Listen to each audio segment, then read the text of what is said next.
woke me again. Mum, what are you doing sleeping in here? What? Oh, God, my head. Look at my hair. I'm not borrowing it to you again. What's this you got in it? Glue? Oh, jelly. I was at a party. We played some blindfolded feeding game. Here, what am I doing in here? Looking about 140 years old. Thanks. Honestly, Mum, if you want to keep passing yourself off as my sister, you're going to have to get some early nights. Oh, I remember now. There's some fella in my room. Oh, not again, Mum, for God's sake. Why don't you get married again or find yourself a regular bloke? Oh, don't preach before I've had a fag. There's a good girl. Anyway, if it was in the nature of that sort of thing, I'd have been in there with him, wouldn't I? True. Well, who is he then? Well, I was in the pub having a row about the Christmas Loan Club, which I've left once and for all, when in comes this rugby crowd, and they was well oiled already. So this Nigel, he was a scream. He says, let's all go back to Jack's place. So we did. Or was it hockey? Well, him in there. Is he the actual Nigel or Jack or who? I don't know, but he insisted on seeing me home. Oh, he was bad too. He was bad in the United Dairies yard. And then when he opens the door here, he pitches straight across the kitchen. Did give his head a wallop on that stove. Wonder it never woke you up. But a really very nice class of person.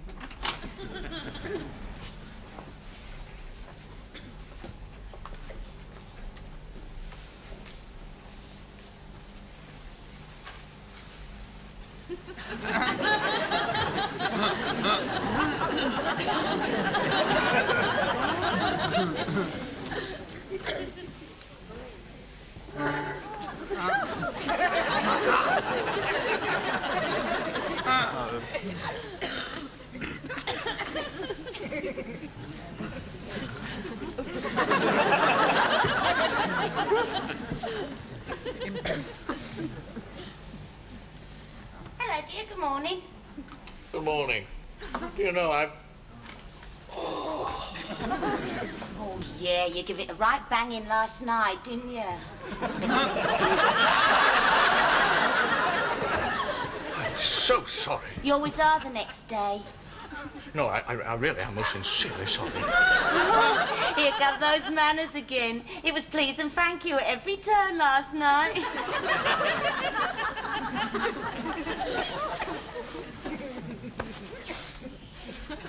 It's gone. My shirt and my trousers, they've gone. Don't you remember? No. I took them off you last night. No, I don't remember. They must have laced that second barrel. I'm all right on beer. You see, but it was the apricot brandy in the beer. And then there was that white stuff. Tequila. Oh. Now, look, madam. Oh, here he goes again. No, I'm not. Hey, I don't even know your name. Connie. Connie. Connie, I'd like you to know that I have never done this sort of thing before. And I am deeply guilty and sorry. Well, don't go on, dear. I thought we had a lovely time. Well, that's very nice of you to say that. It makes this very, very much easier. Don't forget to bring my shoes home on your way home from school, dear. School? You're somebody's mother? God, I feel unclean. Well, you can have a wash before you go.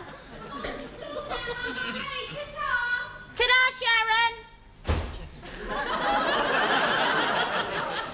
Sharon. Sharon? You're my daughter.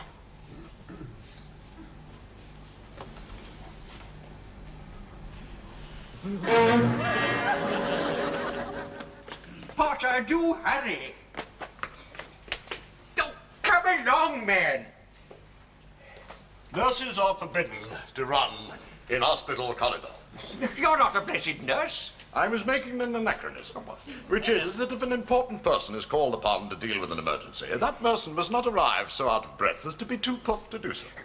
Now, you see, here I am, breathing normally, and ready for every consistency. Now, Mr. Smith, what can I do for you? Would you kindly open the visual aids cupboard? No, I won't. Well, good Lord, man, you've got the key. Ah, no, I have a key, which I've officially designated as my reserve key. Mr. Cocky Edges has the front line key. Hedges is apparently hors de combat this morning. I can't help what mood he's in. I mean, he's not here. There is no need to shout, Mr. Smith, if he is not here. I shall use my reserve key, won't I? You see, simple as that, isn't it? Right. Now, go on. Wait a minute. Now. Thank you. Now, let's see. Oh, your timing's implacable, isn't it? Impeccable, and please don't shout or my eyeballs will fall out. I have to stop renovating Mrs. Savage's thermostat in order to come and open that cupboard, and the moment I do so, what happens? In you come. Well, there'll be other days, Mr. Potter. What are you looking for, Smithy? The model of the S1 dam. No, I don't you remember? I was going to fix it over the weekend. Oh, of course. Where is it then? At home. No. Yes, I'm sorry. And it was your turn to make the tea. What am I? Indispensable? No, irresponsible. Now, look here, Potter. Nobody can accuse me. Ta-da, Mum. I'm off to school now.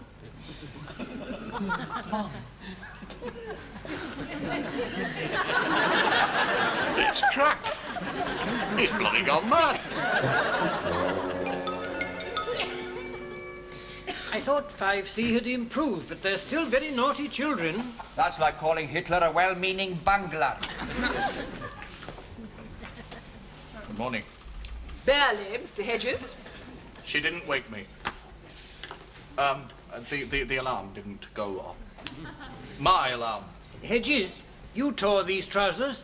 No, I haven't been anywhere near them, sir. I had to take 5C for English, and they did. It's the same thing. I'm sorry. I'll talk to them about it, sir. Shouting might be more apt if you intend to do it from the staff room. I'm sorry, Miss Short. I was just making the tea. I haven't forgotten that it is my turn. 15 minutes ago, yes. I'm sorry.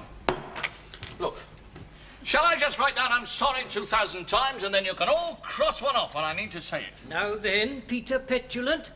And Miss Blakesley had to do the dinner money, and it was your job, and you know perfectly well she gets a rash when she handles nickel coins. And you weren't there to round up the nicotine club from the toilets after the bell went? What's he supposed to be, a one-man band? You all import in his good nature. He's got far too much extra work. Thank you very, very much. It's all right, boy. Oh, by the way, did you finish off those record cards you were doing for me? Oh, no.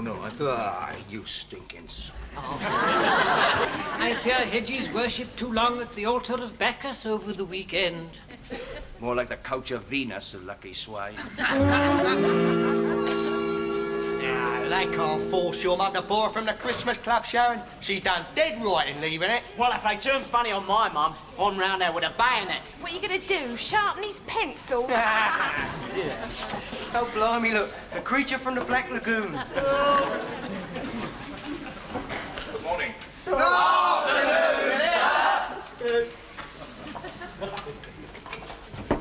all right, sir? All right, of course he is. Just been on a thrash, that's all.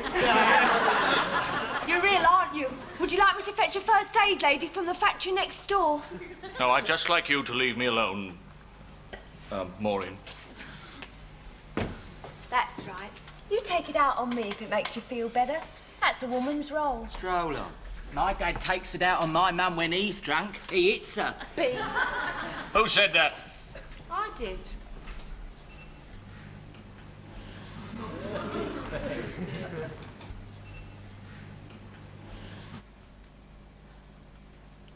What?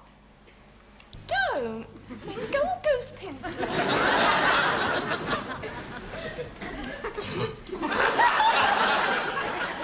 All right, everybody. Come on, school photograph. He is drunk. That's next week.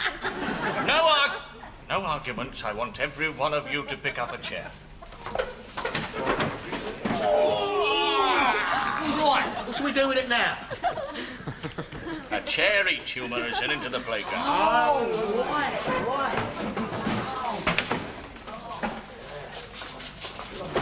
If you won't see the first aid lady, sir, wear these. Rest your poor eyes, eh?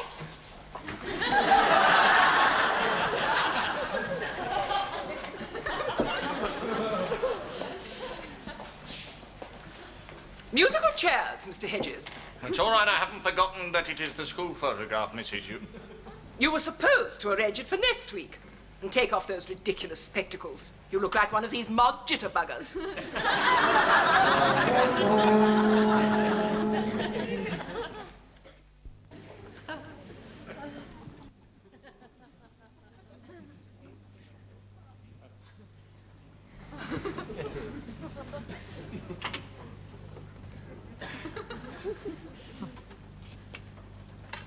Hedges?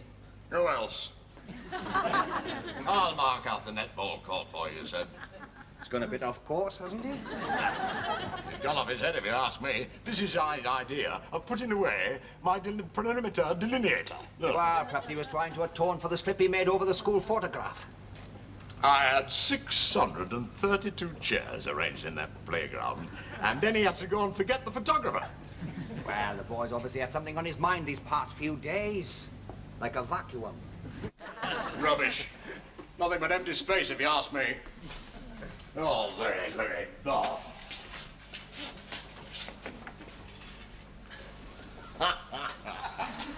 Oh, do Colonel. Roger, and out. Hedges, are you all right, boy?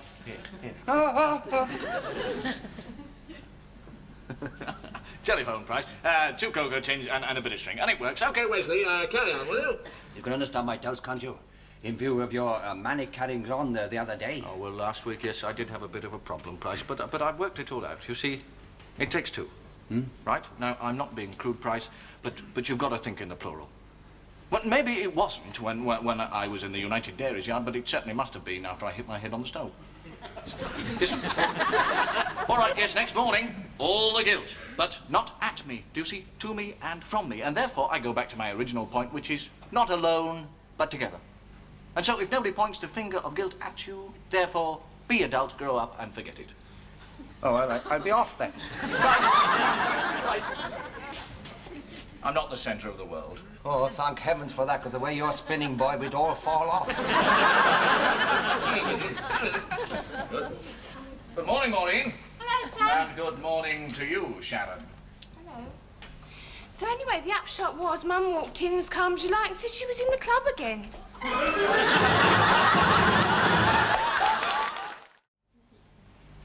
I'm sorry.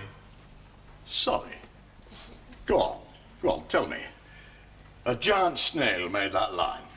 I really am sorry. There's no good blustering, Sonny. I want an apology. But being sorry afterwards is no good, is it? No good at all. Being sorry afterwards is no good. What's the matter with you? You hungry or something?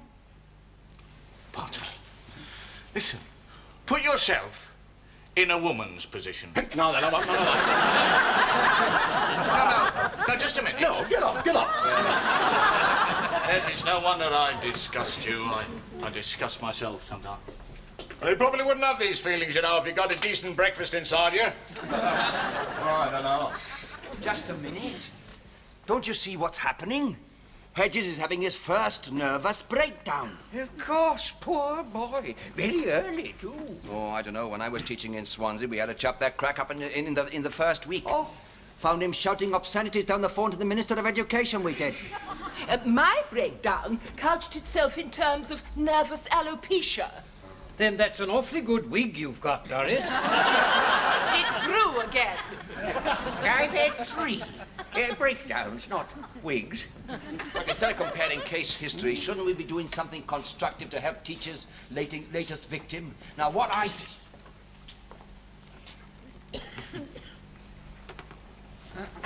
Oh, you look a bit overworked, boy. You have been banging away a bit lately. I don't even remember it. Oh, dear, Doris. Amnesia. Headmaster, in the light of I am prepared, that is, willing. I'll take back the job of acting unpaid sportsmaster. Smithy, you're a big man. Oh, please. For my part, I shall relieve Mr. Hedges of as many extra duties as possible. And Doris, you're a big woman. Just a minute. Why is everybody being so nice to me? Well, I suppose having lumbered you with all this extra work, we feel a bit guilty. How about a pint after school? You're not going to get me anywhere near alcohol. Look, Bernard, I feel sure the headmaster could waive the rules somewhat. Take a couple of days off. Oh, yes. Wave. There, stop. Relax. Possibly with your young lady. Oh, no. She's a woman. I'm sorry, no women. Oh, no. No. Oh, no, sorry.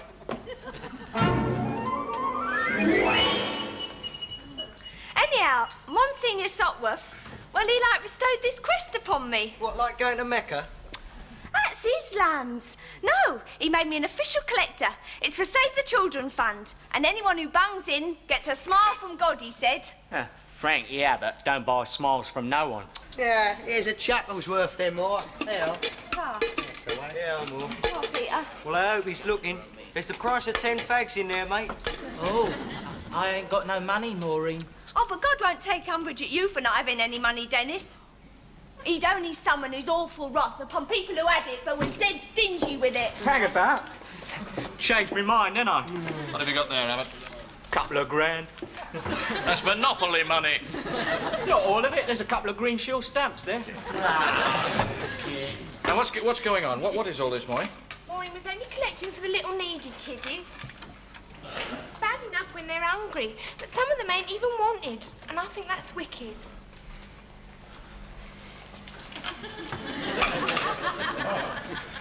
How's your mother, Sharon? Hey, she's all right. Yeah, hang about, Chief. Save your butts, fair. Well, we ought to look after the unwanted children. All right. We've all bunged in, haven't we? My dad don't want me. I heard him say it through the wall. If I was you, then, I'd bung rat poison in his beer and shoot down your Auntie Nora's permanent. That is no answer, Craven. Anyway, I can't. I have to try and stop him hitting me mum. Well, if my mum come it with me, she'd get the table smacking a mush. Well, that's it, then. You're the one that's getting bigger and filling out, not your daddy. I know. And one day, I'm gonna knock him down the stairs, through the kitchen window and right into the area. Now, I hope you sell tickets, Dan. I thought we were talking about the unwanted children. Well, Dennis is. Dennis is an object lesson. When? Dennis has a problem. An awful problem, and he chooses to face up to it. Now, that is a moral lesson to us all, and to me. Especially to me, Sharon. I want you to remember that. All right. I believe you. Right. Craven, I want you to go to Miss Yule and ask her to take over for the last period. She'll understand. I have something rather important to do. Thank you, Dennis. Oh, dear. He's gone all unnatural. What do you think he's going to do, eh? Well, from reading between the lines of his thought process, isn't like the way he's just been acting up. I say he's gone to hammer the living daylights out of his old man. Oh, you were hungry, Mr. Ridges. I've satisfied myself on that score, so there you are. Well, thank you very much, Mr. What is it? Well, it's a piece of my Ruby's apple crumble. You'll find it an unforgettable experience. Well, jolly good. Right, well, sorry, I must rush. Oh, well, what's the hurry then? I'm just going to propose. Oh, I see. Hey? Propose? Well, I'll say this for you, Ted Hubble, you've got a bloody nerve. I know I'm back in the club, but it don't give you no special rights. What? No, you can't. I'm doing the housework. No, not the bedrooms. Oh, Ted, you are awful. Look, I've got to go. I might see you around there later. In the meantime, I should have a cold shower.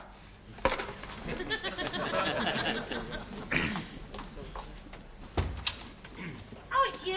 Mrs. Eversley, please. Please let me in before I lose my nerve. Lose your nerve about what? I had to see you. I haven't been able to get you out of my mind since last time. Where? What? The flowers. Oh, aren't they nice? Oh, that is sweet of you, that really is. Sit yourself down. Right. Flowers always cheer me up, you know. I have been a bit down lately. You know, problems. Yes. Did I hear you right just now? Yes, you did, Connie. You see, just thinking about it is no good. Now is the time for action, and that is why I'm here. I had you down as a shy one. Well, I am, but you see, that was some time ago. I don't even know your name. Bernard, I realise there is a difference between our ages. Slight. A slight difference between our ages. And probably different backgrounds, too. But does that really matter? Well, they do say we're all the same under the sheets.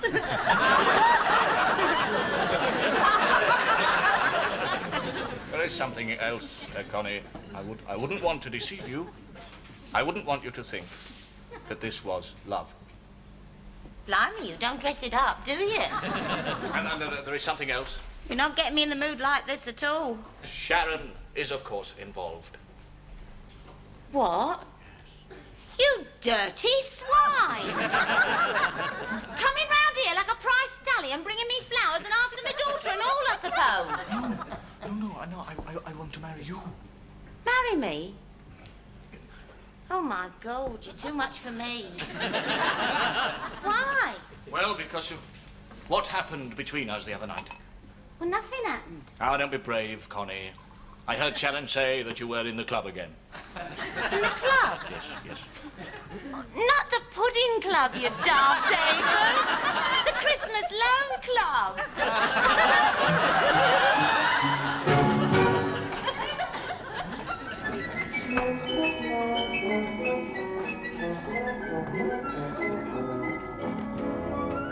And you were willing to do that? Well, that's the most decent thing ever happened to me. Well, under the circumstances, it seemed the natural thing to do. Not round here. Still, just as well I wouldn't half have led you a dance. There is one thing, Connie. Sharon must never know. Oh, agreed. Sharon. In the bedroom. You know where it is.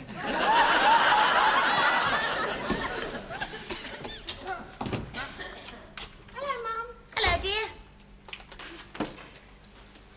Where you off to tonight, then? Nowhere. I'm stopping in.